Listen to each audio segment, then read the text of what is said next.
It's May the 6th. Let's read the Bible. Welcome back, friends, to this year-long journey from Genesis to Revelation in just 1 year. Hey, there is something you could do that would really help us out. I've mentioned this before, but I'm going to keep on mentioning it because it's really important. 2 things you could do that would help us. Number 1, if you would like these videos, on Facebook, on YouTube, on Rumble, if you've enjoyed these readings, it would help tremendously. It makes a big difference if you would like these. Just click the like button, say you like it, that's great. And then if you would consider subscribing to the YouTube channel, Keep Believing YouTube channel, or the Keep Believing Rumble channel. You just, basically, I think it's called subscribing on YouTube and following on Rumble. It's free in both cases. You just click the subscribe or follow button. And all that means is every time we post a new video in this series, you'll automatically be informed about it. So no money's going to change hands, and you can unsubscribe or unfollow anytime you like. But that would help us greatly. Now, friends, today we are in 2 Samuel chapters 8, 9, and 10. Let me remind you of the outline we're following. 2 Samuel is all about David, his rise, chapters 1 through 10. We're going to finish that part today. His sin, it's going to be tomorrow, chapters 11 and 12. His trouble stretches out a long way, chapters 13 through 20. And finally, his end, chapters 21 through 24. His rise, his sin, his trouble, his end. That's the book of 2 Samuel. So today, 2 Samuel chapter 8, David's victories. 2 Samuel chapter 9, Mephibosheth. 2 Samuel chapter 10, there's going to be a battle, a war, and the good guys are going to win. So let's go. 2 Samuel 8. After this, David defeated the Philistines, subdued them, and took Metheg-Ammah from Philistine control. He also defeated the Moabites, and after making them lie down on the ground, he measured them off with a cord. He measured every 2 cord lengths of those to be put to death, and 1 full length of those to be kept alive. So the Moabites became David's subjects and brought tribute. David also defeated Hadadezer, son of Rehob, king of Zobah, when he went to restore his control at the Euphrates River. David captured 1,700 horsemen and 20,000 foot soldiers from him, and he hamstrung all the horses and kept 100 chariots. When the Arameans of Damascus came to assist King Hadadezer of Zobah, David struck down 22,000 Aramean men. Then he placed garrisons in Aram of Damascus, and the Arameans became David's subjects and brought tribute. The Lord made David victorious wherever he went. David took the gold shields of Hadadezer's officers and brought them to Jerusalem. King David also took huge quantities of bronze from Betah and Berothai, Hadadezer's cities. When King Toi of Hamath heard that David had defeated the entire army of Hadadezer, he sent his son Joram to King David to greet him and to congratulate him because David had fought against Hadadezer and defeated him, for Toi and Hadadezer had fought many wars. Joram had items of silver, gold, and bronze with him. King David also dedicated these to the Lord, along with the silver and gold he had dedicated from all the nations he had subdued, from Edom, Moab, the Ammonites, the Philistines, the Amalekites, and the spoil of Hadadezer, son of Rehob, king of Zobah. David made a reputation for himself when he returned from striking down 18,000 Edomites in Salt Valley.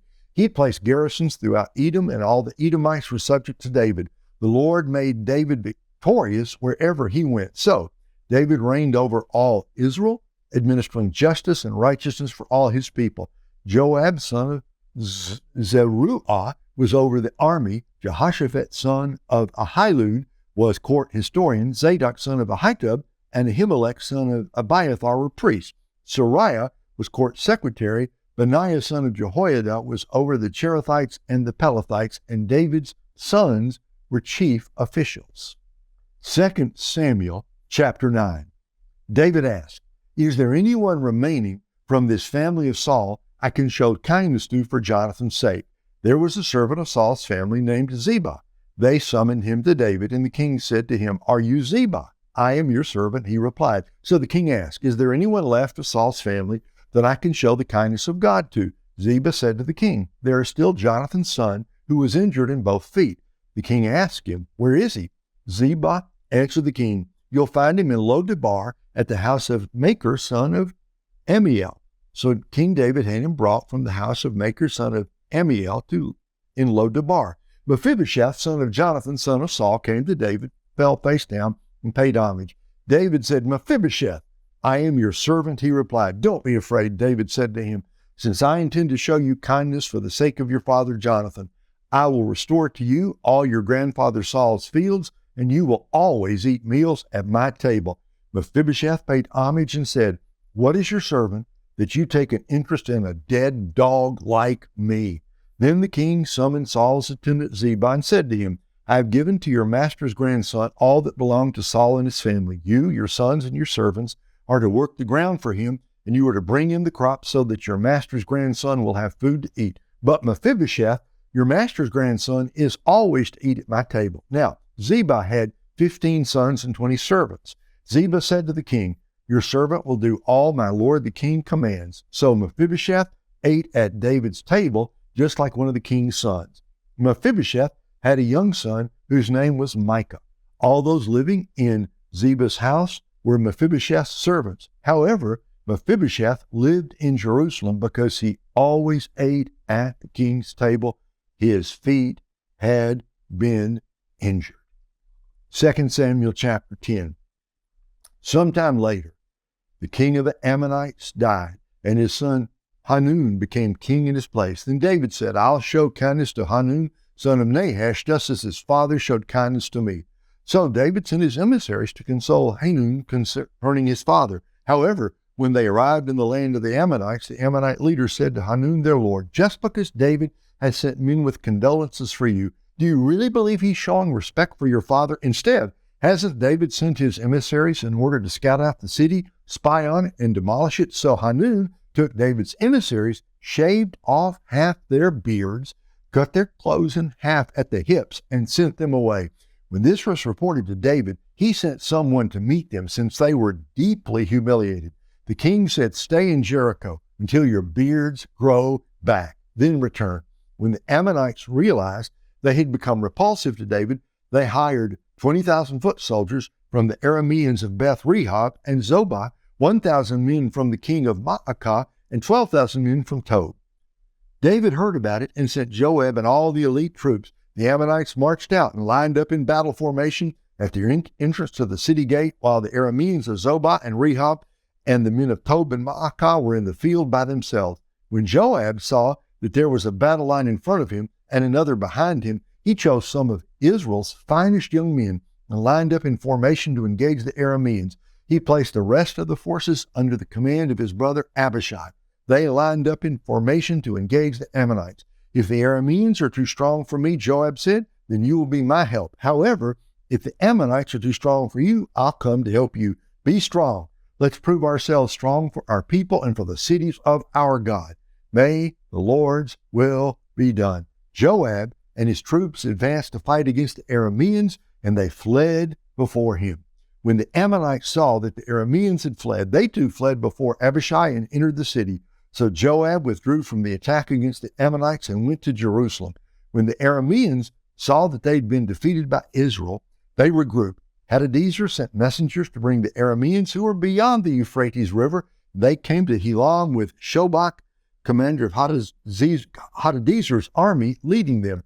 When this was reported to David, he gathered all Israel, crossed the Jordan, and went to Helam. Then the Arameans lined up to engage David in battle and fought against him. But the Arameans fled before Israel, and David killed 700 of their charioteers and 40,000 foot soldiers. He also struck down Shobach, commander of their army, who died there. When all the kings who were Hadadezer's subjects saw that they had been defeated by Israel, they made peace with Israel and became their subjects.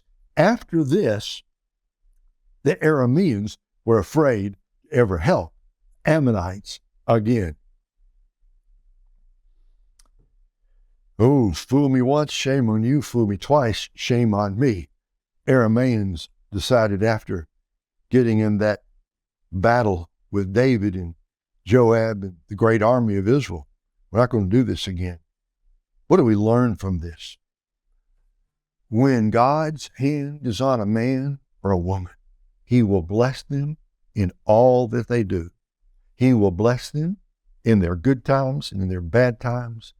He will lead them, He will guide them, and they will go from victory to victory and from blessing to blessing. That's what we're being told in these chapters.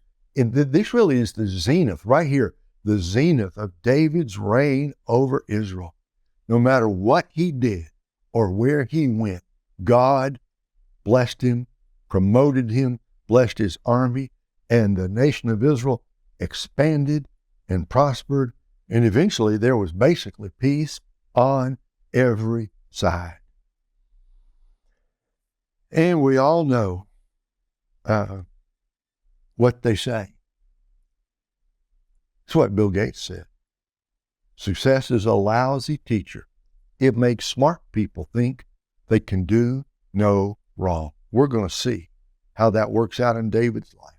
But let us today rest in this, that if we know the Lord and He is leading us and He is blessing us, He's guiding us, whatever we face, whatever problems we encounter, whatever difficulties are before us, our God will bring us through. He will bring us through. So go out and serve the Lord. The Lord is with you, my friends. He's with you today wherever you go. Go out and have a great day serving the Lord. God bless. Come back tomorrow. I'm sorry to say, but it is in the Bible. This story is about to take a big turn in a wrong direction. We'll see you back here tomorrow. God bless.